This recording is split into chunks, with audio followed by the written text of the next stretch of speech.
Hello అందరికి, welcome to my అమ్మ channel Gitanjali కంబం. ఈ రోజు మా మమ్మీకి ఫుల్ హెడేక్ ఉందంట. అందుకని నేనే మా మమ్మీ క్యారెట్స్ కట్ చేస్తుంటే మా మమ్మీకి హెల్ప్ చేశాను నేను. అంటే కొంచెం పీల్ చేసి, ఇంకా పీల్ చేసింది కదా మా మమ్మీ, ఆ డస్ట్ మొత్తం తీసుకెళ్లి డస్ట్బిన్ లో పడేశాను. మమ్మీ నువ్వు రెస్ట్ తీసుకో, నేను చేస్తాను కదా నీకు అంటే, మమ్మీ ఏమో ఎక్కడ నేను పడిపోతాను అని భయంతో నా వెనకే వచ్చేసింది. కానీ నేను పడిపోను కదా, ఎందుకంటే నేను స్ట్రాంగ్ బాయ్ని. ఎందుకంటే మా మమ్మీ వాళ్ళు నన్ను అంత స్ట్రాంగ్ గా, ఇంత ధైర్యంగా ఉండాలి అని చెప్పి నన్ను పెంచారు. అందుకే నేనేం భయపడను. ఏమైనా నాకు దెబ్బ తగిలినా నేను ఎక్కువ ఏడవను, ఎందుకంటే నేను చాలా స్ట్రాంగ్ అని అందరికి తెలియాలి కదా. అందుకని ఇంకా బయటకు వచ్చాను కదా, నాకేమో బయటకు వెళ్ళాలనిపిస్తుంది. మమ్మీ ఏమో ఇక చాలా ఏముంటావు బయట అని చెప్పేసి ఇంట్లోకి తీసుకెళ్ళిపోతుంది. ఫస్ట్ పని ఉంది, పని చేసుకోవాలి అని. సరేలే, మమ్మీ కాలేదు కదా, ఎక్కువ విసికించకూడదు. అందుకే మమ్మీ చెప్పగానే లోపలికి వచ్చేసా. ఇక వంట స్టార్ట్ చేశా. పాన్ పెట్టేసి ఆయిల్ వేసి జీలకర్ర, పోపు పోపు అంటే తాలింపు గింజలు అంట, వేసి బాగా కలిపేసి ఎండుమిర్చి కూడా వేసాను. రెడ్ చిల్లీ అంటారు కదా అది. ఇంకా అవి కూడా వేసేసి మంచిగా మిక్స్ చేసి, తర్వాత వెల్లుల్లిపాయ, గార్లిక్ క్లోవ్స్ అంటారంట ఇంగ్లీష్ లో, మమ్మీ చెప్పింది.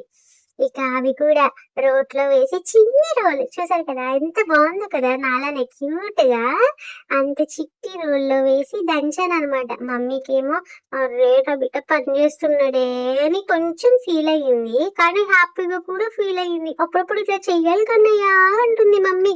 ఇక గార్లిక్ రోస్ చేశాను కదా, అవి పాన్ లో వేసేసి మిక్స్ చేశాను అనమాట. మిక్స్ చేసి తర్వాత క్యారెట్ అనమాట.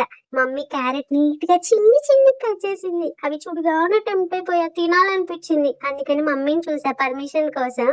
మమ్మీ గ్రీన్ సిగ్గలు ఇచ్చింది, అందుకే తక్కువని నేను నోట్లో వేసేసుకుంటాను. ఇక క్యారెట్ ముక్కలు పాన్ లో వేస్తుంటే మమ్మీ భయపడింది నా చేయి కాలిపోయిద్దేమో అని, కానీ నాకేం కాలేదు, ఎందుకంటే నేను షార్ప్ కదా, టైస్ గా వేసాను అనమాట.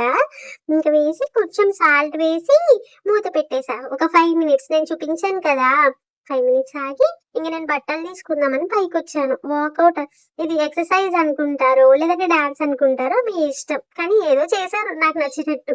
ఇక బట్టలు తీసాను అనమాట. నా మమ్మీ మార్నింగ్ నా బట్టలు ఆరేసింది. ఇక ఆ బట్టలు తీసుకొని మళ్ళీ ఇవన్నీ మడతేయాలి. అయ్యో పాపం మా మమ్మీ రోజు ఇవన్నీ ఎలా చేస్తుందో ఏమో పాపం. మీరు కూడా మీ మమ్మీ వాళ్ళకి హెల్ప్ చేయండి సరేనా, నేను ఈ రోజు చేస్తున్నాను మమ్మీకి బాగాలేదని. మీరు కూడా అలా చేయండి, మీ మమ్మీ వాళ్ళు చాలా హ్యాపీగా ఫీల్ అవుతారు.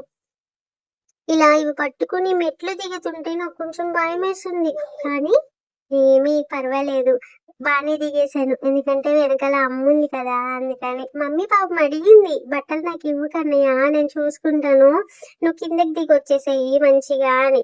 లేదు లేదు నేనే తీసుకొస్తాను, నువ్వు పద మమ్మీ, నువ్వు వెళ్ళి బజ్జో అని చెప్పాను. కానీ నా మీద భయంతో, మనం కుదురుగున్నాం కదా, భయంతో మమ్మీ నా వెనకాలే తిరుగుతూ ఉంది. ఇక ఇంట్లోకి బట్టలు తీసుకొని వచ్చేసి బెడ్రూమ్ లో పెట్టేశాను అనమాట. ఎండలు కదా ఫుల్ గా, పైకి వెళ్ళి బట్టలు తీసుకుని వచ్చేసరికి నేను ఫుల్ అలసిపోయాను. నాకు ఇంకా చాలా దాహం వేసి వాటర్ తాగుతున్నాను. మీరు ఫ్రిడ్జ్ లో వాటర్ తాగుతారా? మేమైతే ఫ్రిడ్జ్ లో వాటర్ అస్సలు తాగం, మేము కుండలో వాటర్ తాగుతాం తెలుసా. ఇంకా నాకు పొలమూరింది వాటర్ తాగుతుంటే. పొలమారి మంచిగా వాటర్ తాగేసి మళ్ళీ కూర ఓపెన్ చేశాను అనమాట. పాన్ కారం వేసేసా. వెంటనే కారం డబ్బా మూత పెట్టా, ఎందుకంటే కారం కళ్ళల్లో పడుతుంది కదా అందుకు. మళ్ళీ కారం వేసి మిక్స్ చేసి 5 minutes తర్వాత మళ్ళీ వచ్చి చూడాలి. ఈ 5 minutes లో బట్టలు మడతేసాను అనమాట. టైం వేస్ట్ చేయడం ఎందుకు, రైమ్స్ చూస్తూ ఆడుకుంటూ ఎందుకులే అని బట్టలు మడతేసేసా. మమ్మీ హ్యాపీగా ఫీల్ అయ్యింది, ప్రౌడ్ గా ఫీల్ అయ్యిందని. కలిసిపోయి నేను కూడా మమ్మీతో పడుకుందాం అనుకున్నా, కానీ నిద్ర రాలేదు నాకు. అందుకే మళ్ళీ లేచేసి వంట దగ్గరికి వెళ్ళిపోయా. అంతే, బాయ్.